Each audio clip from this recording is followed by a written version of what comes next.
सुप्रभात बच्चों। तो आज के इस कक्षा में मैं आपको पुनः पूर्वाभ्यास ही कराने जा रहा हूँ। पूर्व में जो मैंने आपको अभ्यास कराया, चाहे वो पाठ का हो या व्याकरण का हो, उसी की पुनरावृत्ति, पूर्वाभ्यास की ही पुनरावृत्ति पुनः आज होगी। जब तक आपकी परीक्षा नहीं हो जाती है तब तक तुमको आगे बढ़ना नहीं है। आप लोग भी तो मेरे कहने का तात्पर्य यह है कि अभी तक तो आपने कॉपी कलम से परीक्षा दी है, अनेकों परीक्षा आपने दी होगी, लेकिन वैसा ही परीक्षा दी होइएगा कॉपी और कलम से। लेकिन ये आपके जीवन की, मेरा विश्वास है कि यह आपके जीवन की पहली परीक्षा होगी जो ऑनलाइन परीक्षा होगी।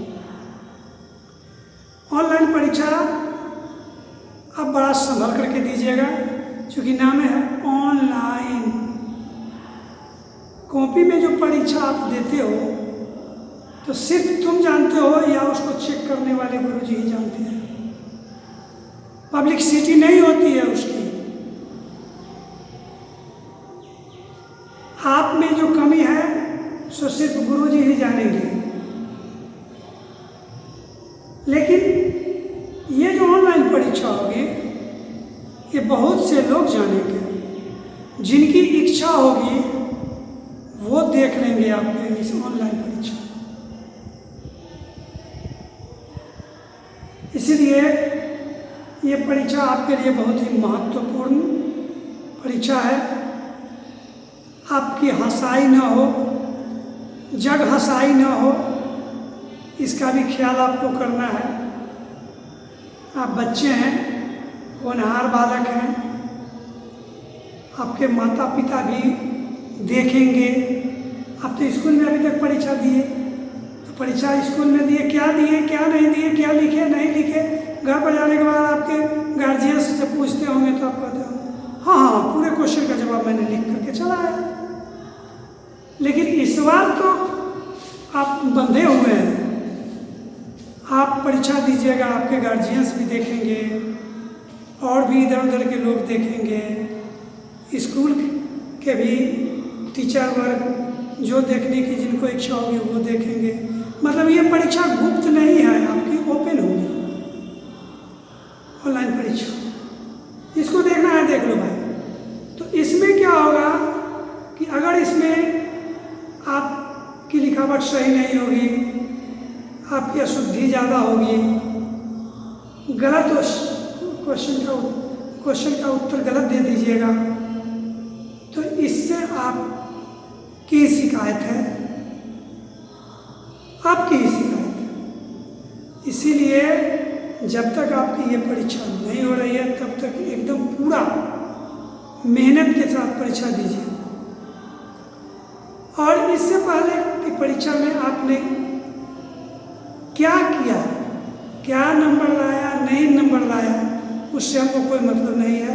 लेकिन इस बार की परीक्षा से मुझे काफ़ी उम्मीद है कि चूँकि कम सिलेबस को ही पढ़ाना था, बार बार उसी सिलेबस को पढ़ा करके डबल ट्रिपल टाइम्स पढ़ा करके आप लोगों के जहन में पूरी बात को मैं घुसा दिया। जहाँ तक विषय वस्तु अर्थात किताब की बात हो या फिर व्याकरण की बात हो, तो आप वर्ण को पढ़ लीजिएगा खूब अच्छी तरह से।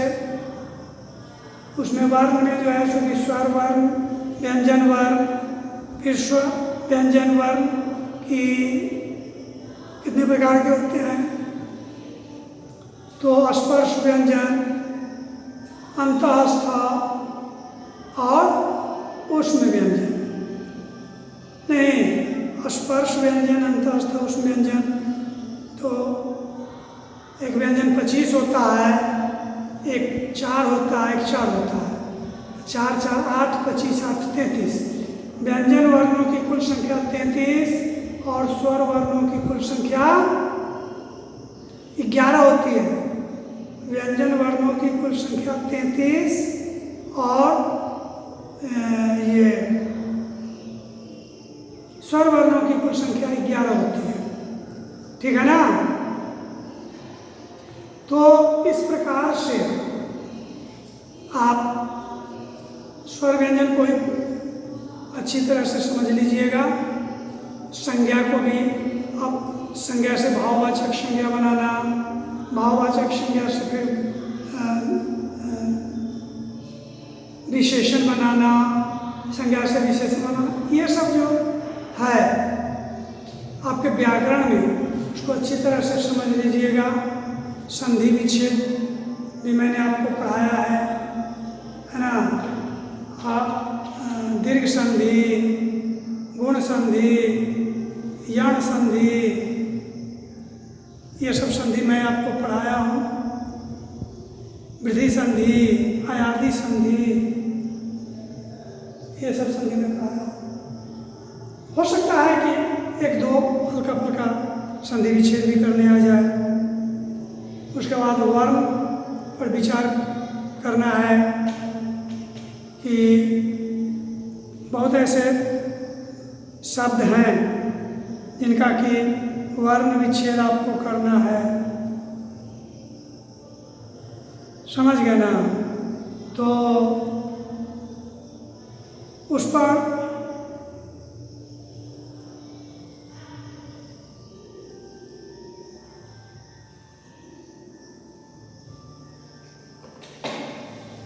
मैं आपको एक चीज बतला देता हूँ, वर्ण विच्छेद कैसे किया जाता है। वर्ण विच्छेद में जैसे आप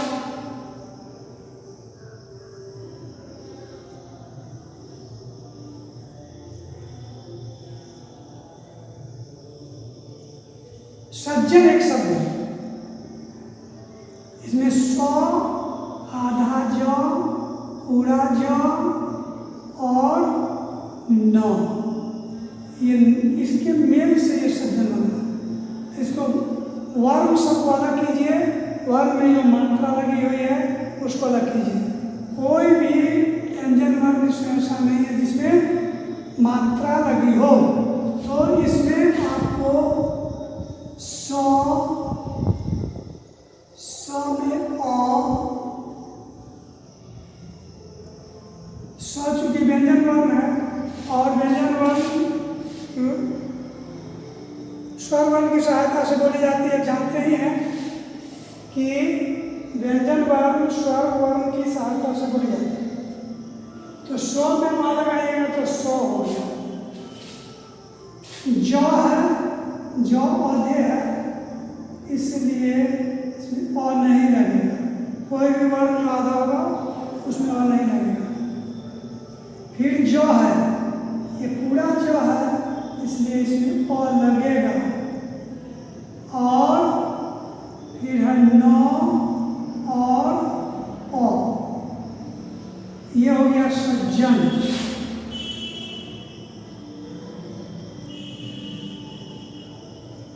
मनोहर, इसका करना है तो म में अ लग गया, म में व्यंजन वर्ण है म और अ के मिल से म बना। न ओकार की मात्रा लगी हुई है इसमें, न में ओकार की मात्रा लगी हुई है। न एक व्यंजन है और ओकार की मात्रा लगी हुई है। इसमें स्वर क्या लगा हुआ है? ओकार मात्रा। तो मनु, ह में अ लगेगा, और फिर र के उच्चारण में भी अ आता है। तो ये कितना आसान है। अब देखिए एक और मैं बतलाता हूँ। जैसे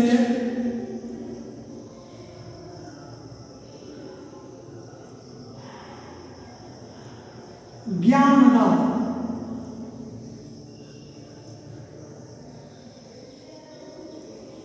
ज्ञानदा।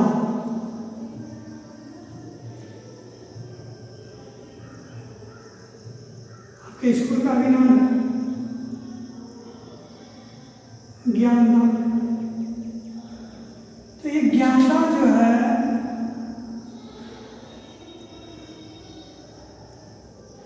क्या हुआ, लेकिन ज्ञ नहीं लिखेंगे, ज्ञ इसलिए नहीं लिखेंगे, आप तो लिख दीजिएगा कि ग्योज और आ, लेकिन गलत हो जाएगा क्योंकि अक्षर त्र और ज्ञ ये तीनों क्या है, संयुक्त अक्षर है। और संयुक्त अक्षर वो होता है जिसमें दो अक्षर के मिलने से या दो से अधिक अक्षर के मिलने से जो एक नया अक्षर तैयार होता है उसको संयुक्त अक्षर उसी को कहते हैं। संयुक्त अक्षर उसी को कहते हैं, ठीक है ना। तो जैसे ज्ञानदा हुआ तो ज्ञ संयुक्त वर्ण है, तो संयुक्त अक्षर जो है संयुक्त अक्षर, तो इसमें कौन कौन से वर्ण को मिलकर के ज्ञ हुआ, तो देख लीजिए, आपको आश्चर्य लगेगा। ज न, ज और न से मिलकर के ज्ञ हुआ और आकार लग गया तो ज्ञ हो गया। न में अ,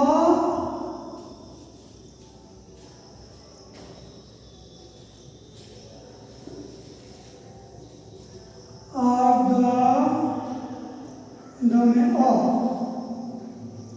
आ।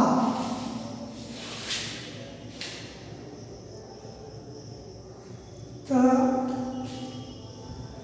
इंग्लिश में भी आप पढ़े होइएगा, ज्ञान JN से ज्ञान होता है।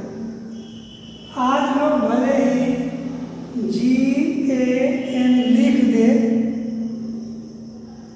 लेकिन GNA लिख दे ना, लेकिन इसका शुद्ध उच्चारण ये चूंकि संयुक्ताक्षर है, ज और न के मेल से ज्ञ बना, आकार लगा हुआ है, आकार लगा, फिर न में अ लगा हुआ, फिर द में आ लगा हुआ, एवं प्रकार से ये मिलकर के हो गया ज्ञानदा।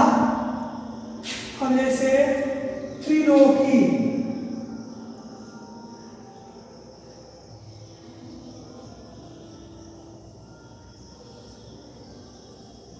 त्रिलोकी एक शब्द है, तो इसमें आप ऐसे नहीं लिख दीजिएगा कि त्र और इकार नहीं, क्योंकि त्र भी जो है संयुक्त अक्षर है, त और र के मेल से त्र बनता है। इसमें त र और अ देते हैं, लेकिन इसमें अगर मात्रा नहीं होता तो इसमें मात्रा है इकार की, हर्ष इकार की, इसलिए अ हट गया तो र और ई हो गया, हर्ष ई, तो और ई से त्रि, अल्लाह व्यंजन वर्ण है, मात्रा लगा हुआ है ओ, और उसके बाद क व्यंजन वर्ण है, मात्रा लगा हुआ है इकार।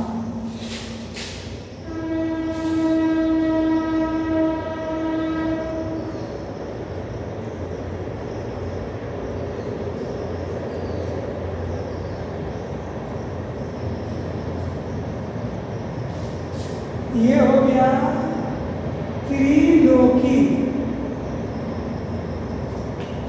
क्या हुआ?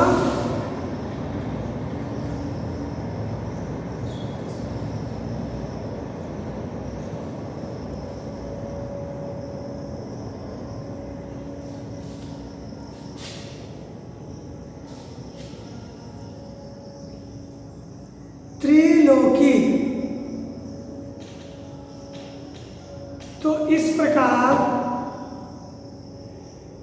आप लोग पूरी तैयारी के साथ परीक्षा दीजिएगा। आज की पढ़ाई को यहीं पे समाप्त किया जा रहा है। पुनः मैं कल आप लोग से मिलूँगा। तब तक के लिए आप लोगों